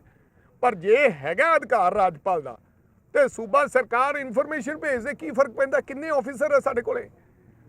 ਜੋ ਇਹ ਜਿਹੜੀ ਲੜਾਈ ਚੱਲ ਰਹੀ ਹੈ ਬਚਕਾਨਾ ਹਰਕਤ, ਮੈਂ ਇਹਨੂੰ ਕਹਾਂਗਾ ਬਚਕਾਨਾ ਹਰਕਤਾਂ ਜਿਹੜੀਆਂ, ਇਹਦੇ ਨਾਲ ਸੂਬੇ ਦਾ ਨੁਕਸਾਨ ਹੈ। ਬਈ ਜੀ ਉਹਨਾਂ ਨੇ ਜਵਾਬ ਮੰਗਿਆ ਤੇ ਖਿੱਲੀ ਉੱਡ ਰਹੀ ਹੈ ਪੰਜਾਬ ਦੀ ਵੀ ਪ੍ਰਿੰਸੀਪਲ ਦਾ ਚੁਣ ਦਾ ਦਾਇਰਾ ਕੀ ਸੀ। ਪ੍ਰਿੰਸੀਪਲ ਦਾ ਪ੍ਰਿੰਸੀਪਲ ਹੀ ਹੈ, ਹੁਣ ਪ੍ਰਿੰਸੀਪਲ ਦਾ ਕੀ ਦਾਇਰਾ ਹੋਣਾ ਹੈ। ਪਰ ਕੁਝ ਚੀਜ਼ਾਂ ਜੇ ਇਨਫੋਰਮੇਸ਼ਨ ਦੇਣੀ ਬਣਦੀ ਹੈ ਸਰਕਾਰ ਦੀ ਰਾਜਪਾਲ ਨੂੰ ਤਾਂ ਭਾਈ ਦੇ ਦਿਓ, ਲੜੀ ਕਿਉਂ ਜਾਂਦੇ ਹੋ।